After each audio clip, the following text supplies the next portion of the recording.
They say objects can carry echoes of the past, whispers of the lives they've touched. I never believed that until I found the ring. My name's Emily, and this is the story of how a piece of jewelry turned my life into a waking nightmare. My fiancé, Daniel, and I were obsessed with old things. Not just vintage clothes or dusty books, but relics, items with scars and secrets etched into them. Every Saturday, we'd scour flea markets, pawn shops, and estate sales, chasing the thrill of the hunt. That's where we stumbled across it, the ring that would unravel everything. It was in a dimly lit antique store on the edge of town, a place called the Gilded Past. The ring sat alone in a glass case, its deep emerald stone glinting like a predator's eye. The band was silver, twisted with ornate designs that reminded me of something ancient, almost alive. I pressed my face to the glass, mesmerized. Daniel saw the look in my eyes and smirked. "That's the one, isn't it?" he said. I nodded, unable to speak. He bought it right then, refusing to let me see the price tag. "It's a surprise," he teased, ushering me out with a grin. 2 weeks later, he took me to the old oak tree by the lake, the spot where we'd shared our first kiss. The sun was setting, painting the water blood red, when he dropped to one knee and opened a small wooden box. There it was, the emerald ring, glowing faintly in the twilight.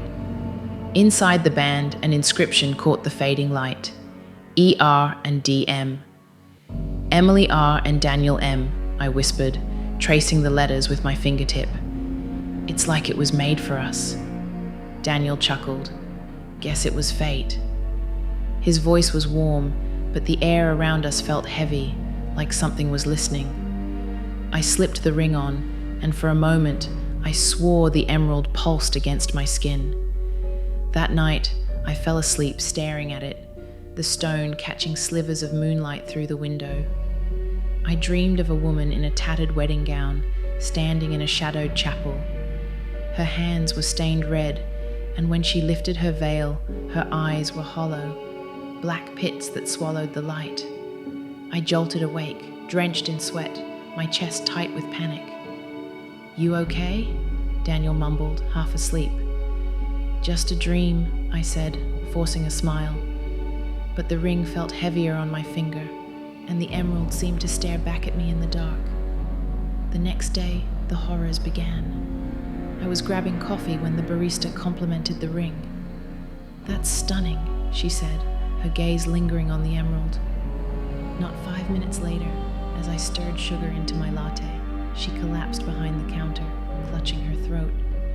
A piece of gum, they said, lodged in her windpipe. Her eyes bulged as she suffocated, and I stood frozen, the ring glinting mockingly in the fluorescent light. I told myself it was a fluke, a terrible random accident. But then my coworker, Mark, admired the ring during lunch. "Where'd you find that beauty?" he asked. An hour later, he was sprawled on the office floor, blood pooling from his nose. A stroke, sudden and fatal. I'd seen him glance at the ring again just before his face went slack. That night, walking home, a stranger bumped into me on the street. "Nice ring," he muttered, his voice raspy. Minutes later, I heard tires screech and a sickening crunch. I turned to see his body crumpled under a bus, his lifeless eyes locked on mine through the crowd. The emerald felt warm, too warm, against my skin, and when I looked down, a faint red mark bloomed where it rested. I couldn't deny it anymore. The ring was cursed, and I was its vessel. By the end of the week, 6 people were dead, all of them after noticing the ring. A cashier electrocuted by a frayed wire. An old man at the park felled by a heart attack. A friend at dinner burned alive when a kitchen fire spiraled out of control. Each time the emerald flashed and death followed. I started hiding my hand, in pockets, under sleeves, but it didn't stop. People still saw it. People still died. Daniel brushed it off. "You're stressed," he'd say, kissing my forehead. But I saw the change in him too. His hazel eyes grew distant, glassy, like he was looking through me. Once, I caught him staring at the ring, his lips twitching into a smile that wasn't his. Desperate, I dug into the ring's history. The inscription, ER and DM, led me to a newspaper archive from 1947. The headline chilled me. Bride murdered on wedding night, groom vanishes. Eleanor R. and David M.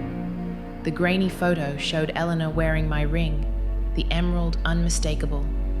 She'd been found in their hotel room, strangled with her own veil. David disappeared, only to be dredged from a lake months later. His death ruled a suicide. I tracked down a woman who claimed to be Eleanor's niece, now frail and living in a care home. Her eyes widened when she saw the ring. "That's the devil's work," she hissed. David's grandmother cursed it after he broke her heart, said it'd protect the wearer and their love, but doom anyone else who laid eyes on it.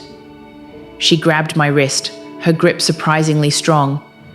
"It feeds on you too, changes you.